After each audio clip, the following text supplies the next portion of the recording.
تعارف جی علامہ صاحب۔ بسم اللہ الرحمن الرحیم، الحمدللہ، اللہ کے فضل اور اس کی توفیق سے حلاوت ایمان پروگرام میں ایک بار پھر ہم تمام دوست حاضر ہیں اپنے ناظرین کے لیے نیا موضوع لے کر۔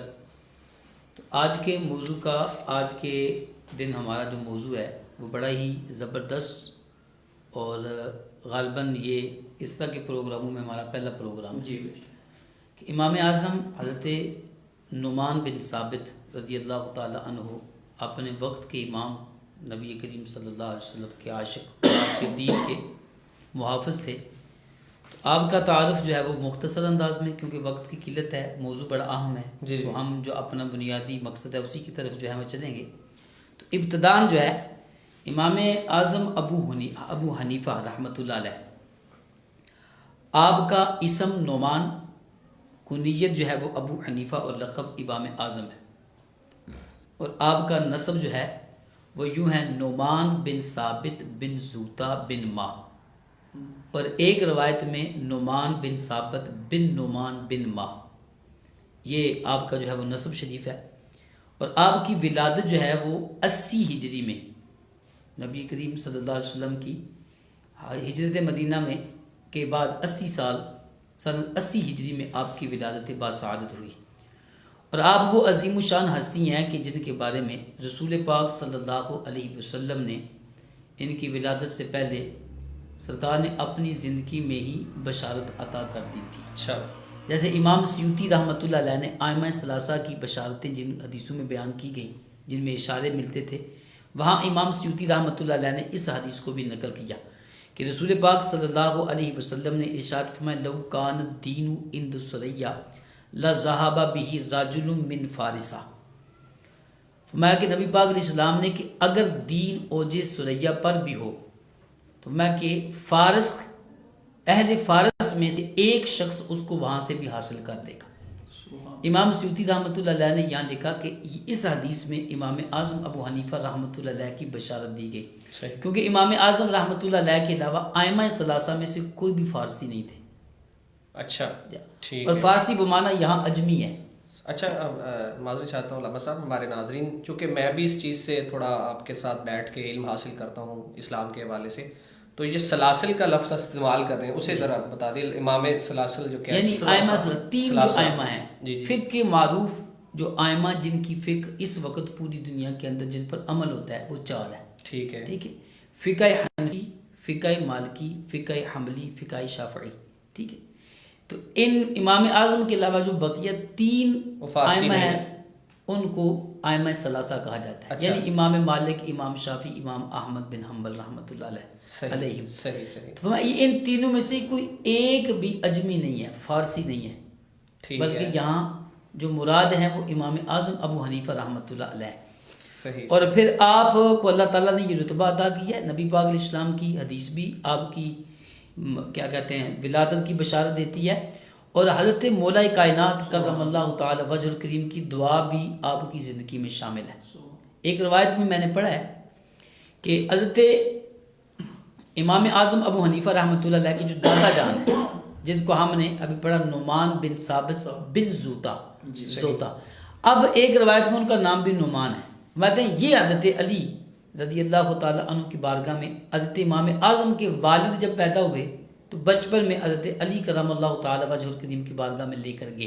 ٹھیک ہے، اور آپ نے فرمایا کہ آپ نے جو دعا دی، فرمایا اللہ تعالیٰ اس کو بھی اور اس کی اولاد کو بھی برکت عطا فرمائے۔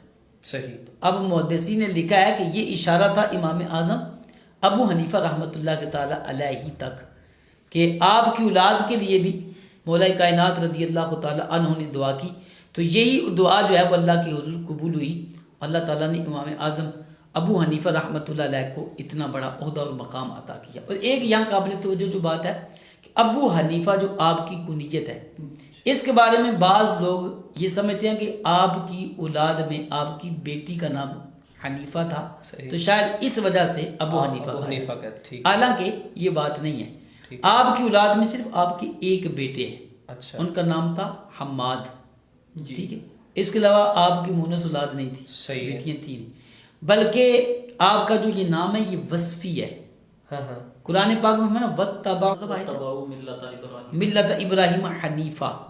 تو حنیف ملت اور دین، اس دین اور ملت کو کہتے ہیں جو باطل سے پاک ہو، جو جھوٹ سے کیا ہو، پاک ہو. تو آپ کیونکہ نبی کریم صلی اللہ علیہ وسلم کے دین کے نگہبان ہیں، ٹھیک ہے، اور آپ نے اپنے آپ کو دین حنیف یعنی ملت مصطفیٰ کریم صلی اللہ علیہ وسلم کے لیے وقف کر لیا تھا، تو اس لیے آپ کو ابو حنیفہ یعنی ایسے عظیم الشان مذہب اور دین کے پیروکار جو ہر قسم کے باطل سے پاک ہے.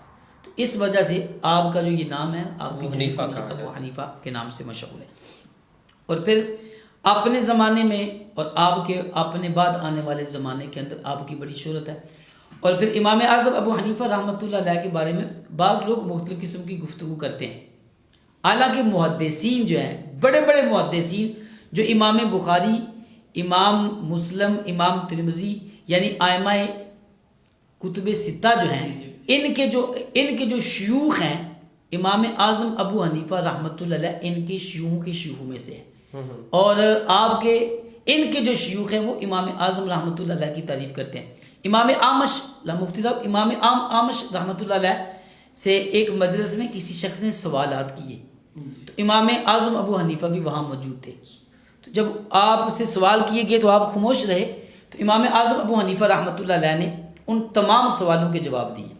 تو امام اعمش رحمۃ اللہ علیہ نے آپ سے دلیل پوچھی کہ آپ نے جو جواب دیا ہے اس کی دلیل کیا ہے. تو محدثین نے لکھا کہ امام اعظم نے وہی روایات جو امام اعمش سے مروی تھی، آپ سے روایت کی گئی تھی، آپ نے بطور دلیل کی وہی روایتیں ان کے سامنے دلیل کے طور پر پیش کر. تو اس موقع پر امام اعمش رحمۃ اللہ علیہ نے فرمایا، یا معشر الفقہا، اے فقہا، آپ کو جو مقام اسلام اور دین کے اندر ہے، آپ طبیب ہیں اور ہم ادویات کی حیثیت رکھتے ہیں. ہم ادویات کی حیثیت رکھتے ہیں اور آپ طبیب ہیں، کہ طبیب کا کام ہوتا ہے کہ وہ دوائی کا انتخاب اور چناؤ کرتا ہے کس کے لیے، کس طبیعت والے کے لیے کون سی دوائی جو ہے وہ.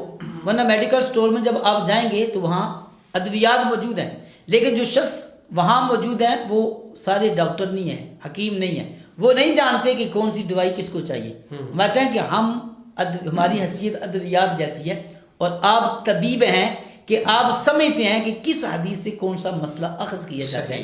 نبی پاک علیہ السلام کی حدیث سے مسائل کا استنباط کرنے کا جو ملکہ ہے وہ اللہ تعالیٰ نے آپ کو عطا کیا.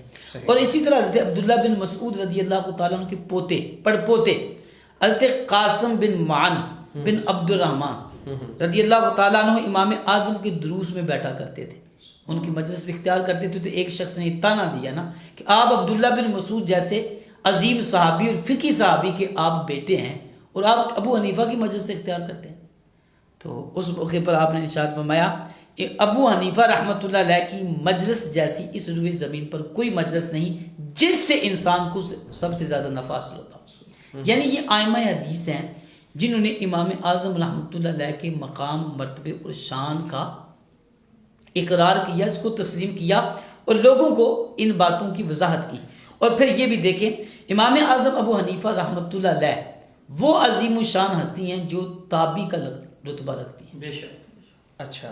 امام سیوطی رحمۃ اللہ علیہ نے امام اعظم کے بارے میں لکھا ہے، حالانکہ امام سیوطی خود شافعی ہیں، آپ نے لکھا ہے کہ آپ کے زمانے میں 22 صحابہ اکرام موجود تھے. یعنی آپ نے 22 صحابہ اکرام کا زمانہ پایا، اور ان میں سے جو معروف روایت ہے، ویسے اور بھی روایتیں ہیں کہ 4 صحابہ اکرام سے آپ کی ملاقات ہوئی اور آپ نے ان کی زیارت کی. صحیح. جس میں حضرت انس بن مالک جیسی عظیم شان ہستی، حضرت سہل بن سعد سعدی رضی اللہ تعالیٰ عنہ، حضرت عبداللہ بن ابی اوفا رضی اللہ تعالیٰ عنہ، اور حضرت سیدنا ابو طفیل واصلہ رضی اللہ تعالیٰ عنہم. ان 4 صحابہ سے امام اعظم ابو حنیفہ رحمۃ اللہ علیہ کی ملاقات ہوئی، ان سے زیارت ہوئی، اور بلکہ ان میں سے اکثر سے آپ نے حدیثیں بھی روایت کی.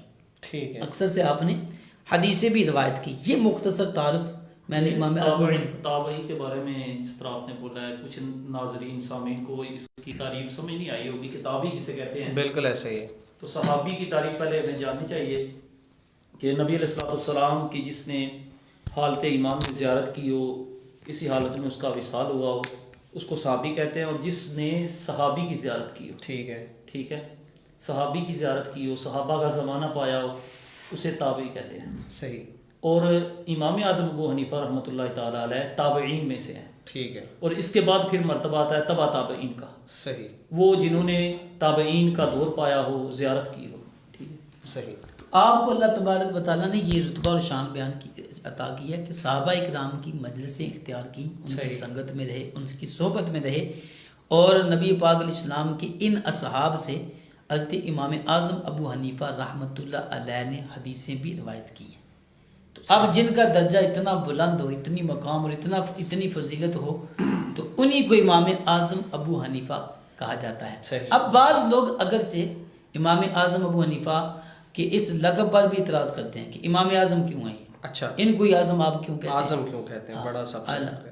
اسی طرح اور بھی کئی باتیں کرتے ہیں، لیکن یہ سارے اعتراضات جو ہے وہ اعتراض کرنے والوں کے ہیں. لیکن حقیقت یہ ہے کہ تمام محدثین، اکثر محدثین جو ہے تمام، اور ائمہ ثلاثہ، امام مالک رحمۃ اللہ علیہ نے امام اعظم کی تعریف کی ہے، اور امام شافعی اور امام احمد بن حنبل تو امام اعظم کے شاگردوں میں سے ہیں. صحیح. ٹھیک ہے نا. یعنی حضرت امام مالک کی جو تاریخ ولادت ہے وہ 91 یا 93 ہے، اور امام شافعی کی 150 ہے ولادت. امام اعظم کی 80 ہے. ٹھیک ہے. تو اب یہ جو امام شافعی یا امام احمد بن حنبل ہیں یہ تو بعد میں ہیں. امام بخاری تو بہت بعد کے ہیں امام اعظم رحمۃ اللہ. اچھا. ٹھیک ہے.